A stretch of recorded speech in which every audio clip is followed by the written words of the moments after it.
আসসালামু আলাইকুম সম্মানিত দর্শক, আজকে আমরা ব্যঞ্জন বর্ণ ত প্র্যাকটিস করব। তাহলে চলুন শুরু করা যাক।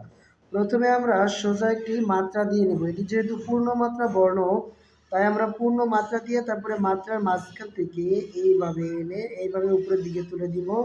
মাঝখানের ফাঁকা জায়গা পূরণ করে দিব। সুন্দর ত হয়ে গেল।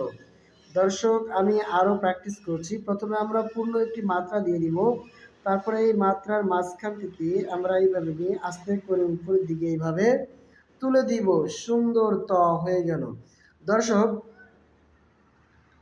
আমরা অবশ্যই পূর্ণ মাত্রা এই বর্ণগুলো সুন্দরভাবে জেনে তারপরে আমাদের সন্তানদেরকে আমরা হাতের লেখা অনুশীলন করাবো। কারণ তারা যদি পূর্ণমাত্রা অর্ধমাত্রা বর্ণ না চেনে, তখন দেখা যাবে তারা অর্ধমাত্রা জায়গা পূর্ণমাত্রা এবং পূর্ণমাত্রা জায়গায় অর্ধমাত্রা দিয়ে দিবে।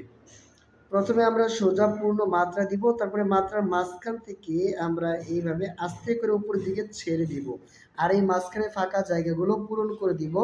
তখন আমাদের সুন্দর একটি ত হয়ে যাবে। দর্শক, আমি কয়েকবার প্র্যাকটিস করছি, আপনারা দেখতে থাকুন। প্রথমেই পূর্ণ একটি মাত্রা দিয়ে নিব।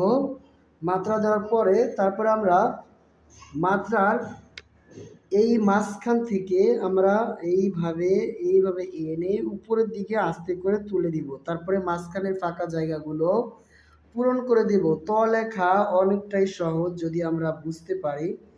এইভাবে দিয়ে তারপরে আস্তে করে এভাবে ছেড়ে দিব, তাহলে মাথাটা চিকন হয়ে যাবে। আস্তে আস্তে এই মাথাটা যেন চিকন হয়ে যায় এবং এই পূর্ণ মাত্রা থেকে একটু ফাঁকা থাকবে।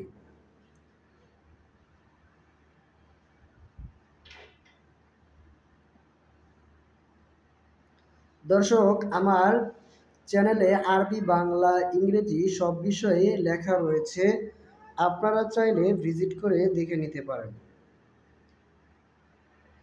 সম্মানিত দর্শক, আজকে আমাদের এই ত বর্ণ পর্যন্তই অনুশীলন ছিল। দেখা হবে আপনাদের সাথে অন্য কোনো ভিডিওতে। সেই পর্যন্ত ভালো থাকবেন। আল্লাহ হাফেজ।